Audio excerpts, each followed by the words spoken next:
Ya, Assalamualaikum warahmatullahi wabarakatuh. Selamat pagi anak-anak semuanya. Hari ini kita mulai lagi pembelajaran kimia. Untuk kali ini kita memasuki pertemuan ketiga. Kita melanjutkan materi yang sebelumnya terkait konfigurasi elektron. Kemarin kita sudah membahas konfigurasi elektron tapi menggunakan model atom Bohr. Nah, sekarang kita akan membahas konfigurasi elektron menggunakan model atom mekanika kuantum. Nah, sebelum kita membahasnya, alangkah lebih baiknya kita terlebih dahulu Bismillahirrahmanirrahim. Kita langsung saja masuk ke materi, yaitu konfigurasi elektron menurut model atom mekanika kuantum. Nah, bisa dilihat ya, ini model atom mekanika kuantum. Ada awan elektron yang berada di orbital tertentu. Dan di tengahnya itu ada nukleus atau inti atom yang terdiri dari proton dan juga neutron. Menurut model atom mekanika kuantum, elektron-elektron dalam atom itu bergerak mengelilingi inti pada tingkat-tingkat energi tertentu, yaitu pada kulit atom. Pada setiap kulit atom itu terdiri atas subkulit. Jadi di dalam kulit atom itu ternyata masih ada subkulitnya yang merupakan kumpulan orbital. Orbital itu merupakan tempat kebolehjadian ditemukannya adanya elektron. Untuk konfigurasi elektron menurut model atom mekanika kuantum sendiri itu kita menggunakan tiga prinsip. Tiga prinsip, yang pertama itu ada prinsip Aufbau, yang kedua ada aturan Hahn, dan yang ketiga ada prinsip larangan Pauli. Yang pertama, kita ke prinsip Aufbau. Nah, Aufbau itu mencanangkan bahwa pengisian elektron pada orbital itu dimulai dari energi yang paling rendah, kemudian ke energi yang lebih tinggi. Paling rendah ke yang lebih tinggi. Bisa dilihat, ini konfigurasi elektron menurut prinsip Aufbau. Di sini ada kulit 1 sampai kulit 8. Di sini ada subkulit. Jadi kan tadi kan dalam kulit itu ternyata masih ada subkulit. Ini subkulit S, P, D, dan F. Berdasarkan tingkat energinya, kita mulai dari energi yang paling rendah yaitu 1S. Kemudian kita lanjut ke sini, 2S, kemudian ke sini nih. Kita mengikuti panahnya ya. Sini sudah jelas panahnya. 2S, 2P, 3S, 3P, 4S sampai ke 8S. Nah, jumlah maksimal elektron pada subkulit itu untuk S itu maksimalnya 2, untuk P itu 6, D itu 10, dan F itu maksimal 4S. Urutannya bisa dilihat seperti ini ya. 1S, 2S, 2P, 3S, 3P, 4S, 3D, 4P, 5S, 4D, 5P, 6S, 4F, 5D, 6P, dan 7S. Kalau kita lihat di sini ternyata masih ada yang aneh atau unik nih. Kita lihat di sini urutannya 1 sampai sini sudah sesuai. Tapi 4S dan 3D. Kenapa 4S dulu baru 3D? Padahal kulit 4 itu kan lebih banyak daripada kulit ketiga. Otomatis kan energinya lebih tinggi. Kita lihat di sini. Nah, kita garis bawahi di sini, kemudian di sini. Kenapa bisa seperti itu? Karena tingkat energi itu dilihat dari N kulit ditambah L atau sub kulit. Berarti 4 ditambah S. S-nya subkulitnya berapa? Setiap L dari subkulit S itu 0, sedangkan subkulit D itu 2. Kita hitung ya. Yang pertama 4S dan 3D. 4S itu 4 ditambah S itu 0. 4 tambah 2 itu 0. 4 tambah 2, maaf ya, 4 tambah 0 itu sama dengan 4, sedangkan 3D, 3 tambah 2 itu 5. Nah, bisa dilihat ya, 4 dan 5 itu ternyata lebih banyak 5. Makanya di sini susunannya 4S dulu baru 3D. Kemudian sama 5S dan 4D. 5S 5 tambah 0 itu 5, sedangkan 4D itu 4 tambah 2 itu 6. Ini 1S2, 2S2, mengutip mananya dari sini. 2S2, 2P6, 3S2, 3P6, 4S2, 3D10, 4P6, 5S2, 4D10, 5P6, 6S2, 4F14, 5D10, 6P6, dan 7S2. Yang di depan itu menandakan kulitnya atau N, S-nya itu artinya subkulitnya, dan pangkat di atas itu merupakan jumlah elektron maksimalnya. Saya contohkan ya, tulislah konfigurasi elektron dari atom berikut. Ini ada atom natrium dengan nomor atom 11. Natrium mempunyai elektron yang sama dengan protonnya, yaitu 11. Kita konfigurasikan dari energi yang paling rendah, 1S2, 2S2, 2P6, dan 3S1.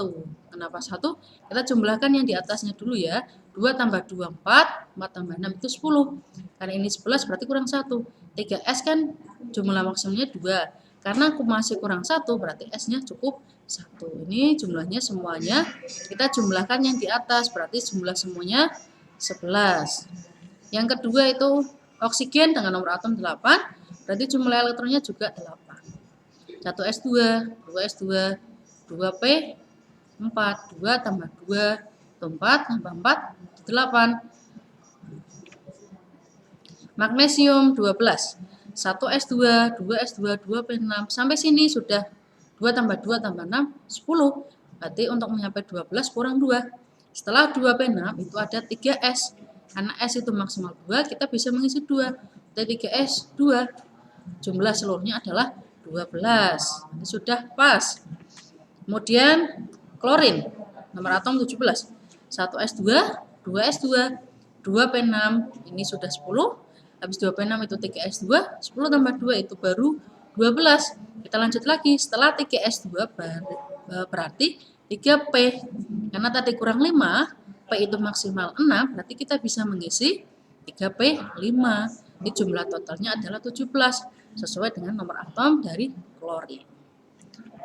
Nah, yang terakhir ada kalsium dengan nomor atom 20. Tadi sampai 1S2, 2S2, 2P6 ini sudah 10 ya. Kemudian lanjut ke 3S2 berarti 12. Setelah 3S2 urutannya adalah 3P6. 3P6 berarti 6 tambah 12, 18, berarti masih kurang 2. Kita tambahkan lagi yang selanjutnya yaitu 4S. Karena S itu maksimal 2, 18 tambah 2 adalah 20, berarti cukup sampai sini. Ini konfigurasi elektron dari kalsium. Nah, konfigurasi elektron dari ion. Konfigurasi elektron ion dan atom itu berbeda. Tadi itu bentuk atom, yang sekarang adalah ion. Kenapa berbeda? Karena yang kita konfigurasikan adalah jumlah elektronnya. Jadi jumlah elektron dari atom dan ion itu berbeda. Kalau jumlah elektron dari atom itu sama dengan protonnya atau sama dengan nomor atom, sedangkan elektron itu kita harus menghitungnya, dikurangi muatannya. Nah, yang pertama konfigurasi elektron dari ion Na+ dan juga S2-.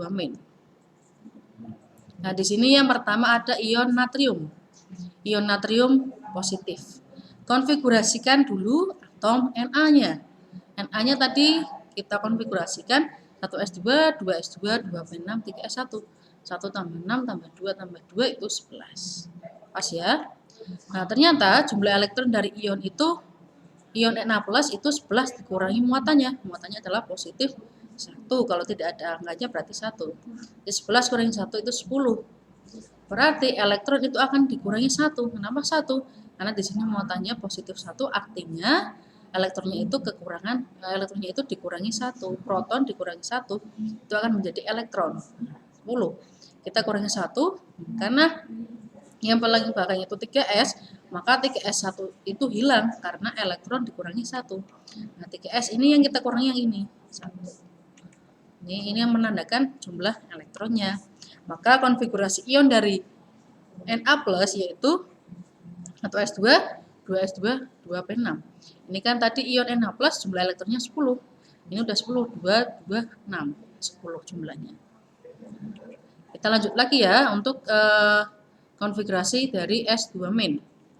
Nah, S2- kita konfigurasikan dulu atom S-nya. Mempunyai elektron 16.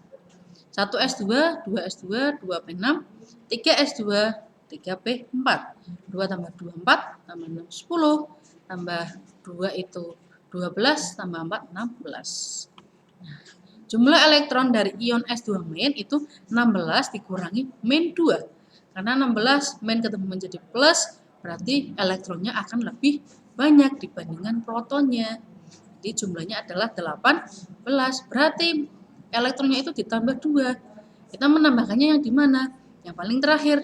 Karena 3P itu yang paling terakhir dan P itu maksimalnya 6, maka kita bisa menambahkan 2 lagi. Dari 3P4 menjadi 3P6. Maka konfigurasi ion dari S2 min, 1S2, 2S2, 2P6, 3S2, dan 3P6. Jelas ya. Jadi tadi beda antara atom maupun ion itu konfigurasi elektronnya itu berbeda karena jumlah elektronnya juga berbeda. Kalau misal ion positif itu elektronnya lebih sedikit. Kalau ion negatif itu elektronnya lebih banyak.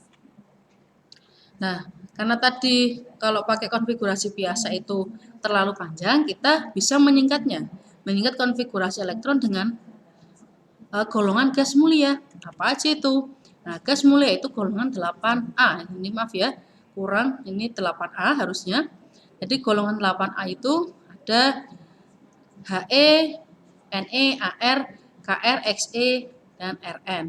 Biar lebih mudah menyingkatnya, kita pakai hafalan heboh negara Argentina karena Senat runtuh. He itu nomor atom 2, Ne 10, Ar 18, Kr 36, Xe itu 54, dan Rn 86. Helium, neon, argon, kripton, xenon, dan radon. Nah, berarti, misalkan kita punya atom 17Cl. 17, kita lihat yang paling dekat dengan 17.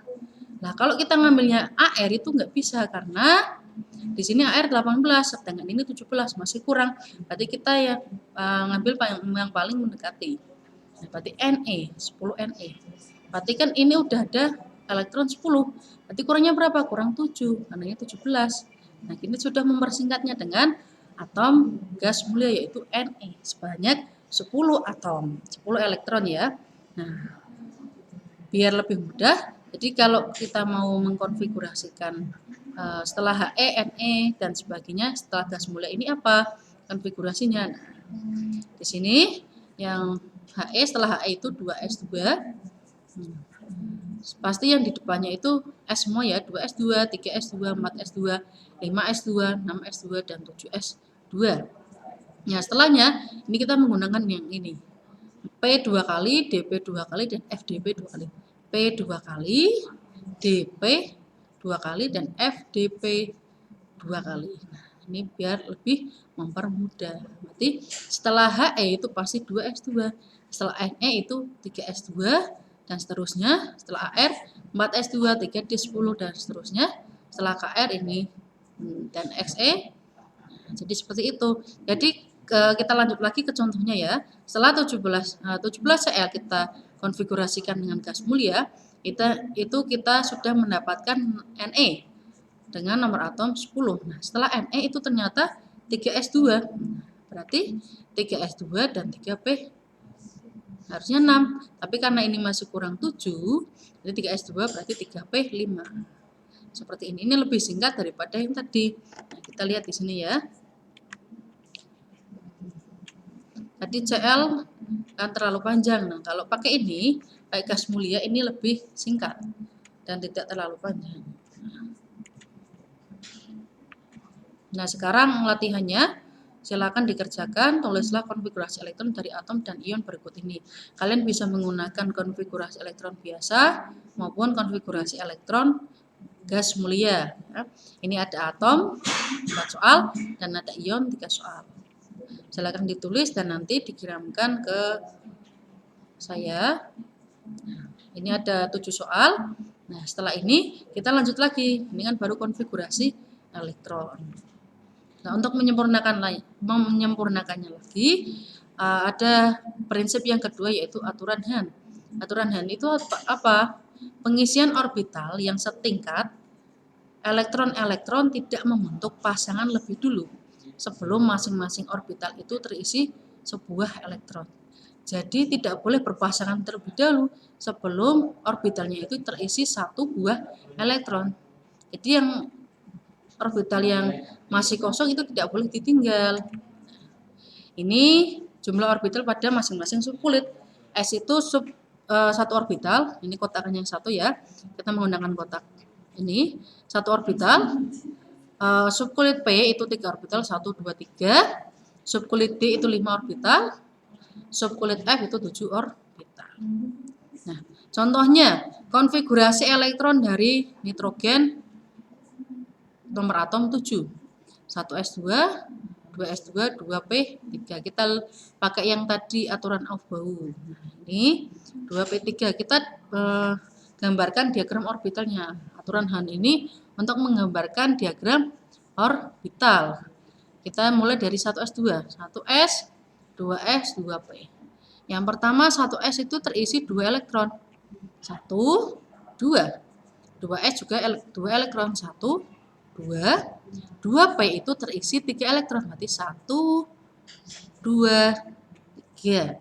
Nah, kalau kalian mengisinya 1, 2, dan 3 harus berpasangan terlebih dahulu, itu salah.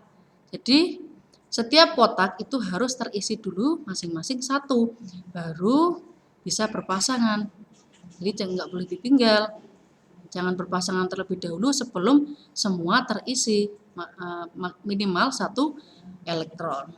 Jadi kalau kita ada yang sudah berpasangan tapi kotaknya masih ada yang kosong, itu tidak boleh. Ini salah.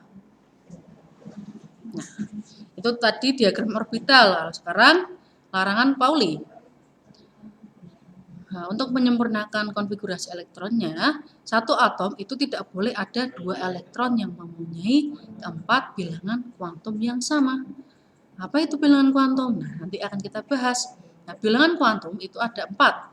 Itu N utama, L azimut, M magnetik, dan S itu spin. Jadi nggak ada 2 elektron itu yang mempunyai 4 bilangan kuantum yang sama persis, itu tidak ada. Jadi setiap atom itu pasti mempunyai 4 bilangan kuantum yang berbeda. Langsung saja kita ke bilangan kuantum. Biar lebih jelasnya, bilangan kuantum yang ada 4 bilangan kuantum. Yang pertama itu bilangan kuantum utama atau N. Bilangan kuantum utama ini menandakan adanya kulit. Bilangan kuantum utama atau N itu biasanya bilangan bulat positif yang menunjukkan pada lintasan mana elektron berada. N itu bernilai 1, 2, 3, dan seterusnya. Itu untuk bilangan kuantum utama. Nah, untuk yang kedua ada bilangan kuantum azimut. Bilangan kuantum azimut atau L itu menandakan adanya subkulit. Kalau L-nya untuk subkulit S itu 0, P itu 1, D itu 2, dan F itu 3. Bilangan kuantum berarti menggunakan angka. Nah, contohnya ada 2s2. Berarti 2 itu adalah N atau bilangan kuantum utamanya, S itu bilangan kuantum azimut, dan pangkat 2 ini merupakan jumlah elektronnya. Kemudian ada bilangan kuantum magnetik. Itu bilangan kuantum yang menentukan kedudukan atau orientasi orbital. Kita bisa lihat di sini ya. Nah, tadi sudah dilihat bahwa untuk subkulit S itu mempunyai 1 orbital, 1 kotak, berarti bilangan kuantum magnetiknya itu pasti 0. Jadi bilangan kuantum magnetik S itu selalu 0. D itu, P dulu ya, P itu yang di tengah, P itu 0. Nah, seperti grafik pada matematika, tengah itu 0, ke kiri itu -1, ke kanan +1. Ini sama, yang D itu kan 5 orbital, berarti yang di tengah 0, ke kiri min, ke kanan positif. -2, -1, 0, +1, +2. Dan yang F itu ada 7 orbital, berarti 0, +1, +2, +3, -1, -2, -3. Nah, yang terakhir itu adalah bilangan kuantum spin atau arah rotasi elektron. Kalau rotasi elektronnya itu ke atas, itu berarti bilangan kuantum spinnya adalah positif setengah. Kalau ke bawah itu negatif setengah. Contohnya ya, kita mulai dari yang pertama ada atom S, mempunyai nomor atom 6. Caranya bagaimana? Yang pertama kita konfigurasikan terlebih dahulu. Masih ingat ya tadi konfigurasinya ya. 1S2, 2S2, 2P6, 3S2, dan yang terakhir 3P4. Ini kalau kita jumlahkan jadinya adalah 16. Kita lihat elektron terakhir yaitu 3P4. Kalau kita mau mencari bilangan kuantum ini kita bisa melihat dari elektron terakhir yaitu 3P4. Kita gunakan 3P4. Lalu bagaimana caranya? Yang pertama 3P4 kita cari bilangan kuantum utamanya. Kita lihat dari sini bilangan kuantum utama atau N berarti N-nya adalah 3. Nah, PE-nya ini untuk menentukan bilangan kuantum azimut. Jadi subkulitnya itu adalah P berarti L-nya sama dengan 1. Kita udah menemukan dua bilangan kuantum N sama L. N-nya itu 3, L-nya 1. Kemudian kita mau mencari bilangan kuantum magnetik. Nah, bilangan kuantum magnetik kita bisa lihat dari subkulit P. Tadi kan subkulit P itu kan jumlah orbitalnya 3, kotakannya 3 ya. Jadi kita buat dulu 4 kotakan, 3 kotakan, di mana yang tengah itu 0, ke kiri itu -1, ke kanan +1. Kita isi. Nah, isinya bagaimana? Ini kita lihat dari sini, 4 elektron. Isinya bagaimana? Satu-satu terlebih dahulu. 1, 2, 3, dan kalau sudah terisi semua, baru boleh berpasangan. 4. Berarti elektron terakhir itu di nomor -1. Berarti elektron terakhir berada di bilangan kuantum magnetik -1. Jadi kita lihatnya dari pengisian elektron terakhir, yaitu M-1. Kemudian tadi ternyata elektron terakhirnya ke bawah. Ke bawah itu artinya -1. Berarti M-nya itu -1, S-nya juga -1. Jadi N-nya itu 3, L-nya 1, M-nya -1, dan S -1. Jelas ya? Kita lanjut ke contoh yang kedua, yaitu atom Li atau litium nomor atom 3. Konfigurasikan terlebih dahulu ya, seperti tadi. 1S2, 2S1, 2 tambah 1 sudah 3. Kita gunakan yang 2S1. 2S1 kita lihat N-nya dari mana? Dari sini ya. Yang di depan itu bilangan kuantum utama. N-nya adalah 2. Nah, S-nya ini bisa kita lihat untuk menentukan bilangan kuantum azimut atau L. Karena subkulit S berarti L-nya itu 0. Nah, kita lihat bilangan kuantum magnetik. Kalau bilangan kuantum magnetik dari subkulit S itu pasti selalu 0. Walaupun ke atas maupun ke bawah pasti 0. Ini kan 1, berarti kita mengisi 1 elektron saja. 1. Berarti bilangan kuantum magnetiknya itu sama dengan 0. Jadi kalau kita mau mencari bilangan kuantum magnetik atau M dari subkulit S itu selalu 0. Kita nggak usah mencarinya. Terus elektron terakhirnya gimana? Tadi karena yang ngisi 1, berarti ke atas. Jadi S-nya sama dengan positif setengah. Jadi N-nya sama dengan 2, L-nya 0, M-nya 0, dan S-nya itu plus setengah. Nah, ini lagi ya, latihan lagi. Silakan mencari nilai keempat bilangan kuantum dari atom berikut ini. Ini silakan dicari bilangan kuantumnya. Seperti yang saya contohkan, ada 4 bilangan kuantum yaitu N, L, M, dan S. Nah, yang terakhir adalah bentuk orbital. Jadi kan orbital itu tempat kebolehjadian adanya elektron. Terus bagaimana sih bentuk orbital itu? Kita lihat di sini. Nah, orbital tadi ada subkulit itu kan ada 4. Subkulit S itu seperti ini. Ini bentuk orbitalnya seperti ini. Orbital P seperti ini. Ada X, Y, dan Z. Ini orbital D, kemudian orbital F. Nah, itu sampai di sini dulu. Nah, ini untuk penjelasan konfigurasi elektron menggunakan mekanika kuantum. Jadi nanti orbital ini tempat kebolehjadian adanya elektron. Jadi ini elektronnya ada di sini. Jadi seperti itu ya. Jadi untuk soal latihan yang tadi silakan dikerjakan dan dikirimkan ke saya. Dan kemudian kita akan membahas sistem paradik unsur untuk pertemuan selanjutnya. Apa sih sistem paradik unsur itu? sebelum ke materi selanjutnya, saya akan memperkenalkan terlebih dahulu apa itu sistem periodik unsur. Kalian bisa membelinya supaya lebih mudah melihat semua unsur yang ada di alam semesta ini. Nah, di toko buku atau toko yang lainnya itu pasti ada sistem periodik unsur. Nah, bentuknya seperti ini. Ini adalah tabel periodik unsur kimia. Nah, unsur kimia itu di alam semesta ada berapa sih? Nah, di alam semesta ini ada 118 unsur, yang mana 94 unsur itu yang alami dan 24 itu unsur buatan. Semua 118 unsur itu sudah ditemukan. Nah, ini silakan dilihat ya. Saya akan memperkenalkan unsur-unsur yang ada di alam semesta, yang mana di kehidupan sehari-hari itu pasti kalian selalu menggunakannya. And now, ASAP Science presents the elements of the periodic table.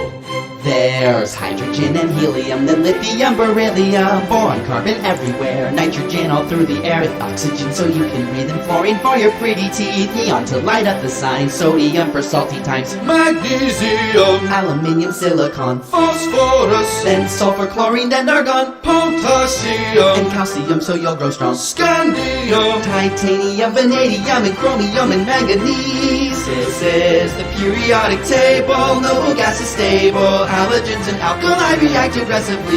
Each period will see new outer shells while electrons are added, moving to the right. Iron is the 26th, then cobalt, nickel coins you get, copper, zinc, and gallium, germanium, and arsenic, selenium, and bromine film, while krypton helps light up your room, rubidium, and strontium, then yttrium, zirconium, niobium, molybdenum, technetium, ruthenium, rhodium, palladium, silverware, then cadmium and indium, tin cans, antimony, then tellurium, and iodine, and xenon, and then cesium, and barium is 56, and this is where the table splits, where lanthanides have just begun, lanthanum, cerium, and praseodymium. Neodymium's next to promethium, then 62, samarium, europium, gadolinium, and terbium, dysprosium, holmium, erbium, thulium, ytterbium, lutetium, hafnium, tantalum, tungsten, then we're on to rhenium, osmium, and iridium, platinum, gold to make you rich till you grow old, mercury to tell you when it's really cold, thallium, and lead, the bismuth for your tummy, polonium, astatine would not be yummy, radon, francium will last a little time, radium, then actinides at 89. This is the periodic table, noble gas is stable, halogens and alkali react aggressively. Each period will see new outer shells while electrons are to the right. Actinium, thorium, protactinium, uranium, neptunium, plutonium, americium, curium, berkelium, californium, titanium, bromium, indolinium, nobelium, lawrencium, rutherfordium, wm, sprigium, borium, hesium, pneumatium, obsidium, rucanium, copernicium, nihonium, flerovium, moscovium, livermorium, tennessine, and organesson, and then we're done.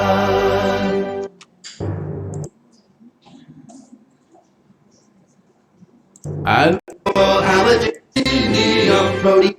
Nah, bisa dilihat ya dari video tadi itu kita mengenalkan video tadi mengenalkan 118 unsur yang ada di alam semesta. Nah, bisa dilihat tadi sudah ada contohnya bahwasanya kalau dalam kehidupan sehari-hari kita itu tidak lepas dari yang namanya unsur kimia. Jadi kalau misalkan orang bilang kalau kimia itu berbahaya, itu salah, karena di dalam tubuh kita itu sudah ada unsur-unsur kimia. Jadi unsur kimia itu bisa buatan juga bisa alami. Yang alami itu sudah ada 94 unsur alami yang kita gunakan untuk sehari-hari. Dalam tulang kita itu pasti ada kalsium. Kemudian yang kita gunakan emas itu juga unsur kimia. Jadi unsur kimia berbahaya itu salah besar. Malah unsur kimia itu sangat bermanfaat bagi kehidupan sehari-hari. Aluminium, kemudian seng, kemudian besi itu sangat berguna untuk kehidupan kita. Nah, jadi sebelum ke materi sistem periodik unsur, silakan cari barang atau bahan di sekitar rumahmu dan tentukan unsur apa yang ada di bahan tersebut. Minimal 10 ya. Di rumahmu pasti banyak sekali unsur-unsur kimia. Kemudian sertakan gambar bahan atau barang tersebut dan difoto, kemudian dikirimkan ke WA saya. Sekian dulu dari saya. Jadi nanti kita akan membahas terkait sistem periodik unsur. Jangan lupa untuk konfigurasi elektron, latihannya dikerjakan dan dikirimkan. Semoga apa yang saya sampaikan itu bermanfaat. Kurang lebihnya mohon maaf. Wassalamualaikum warahmatullahi wabarakatuh.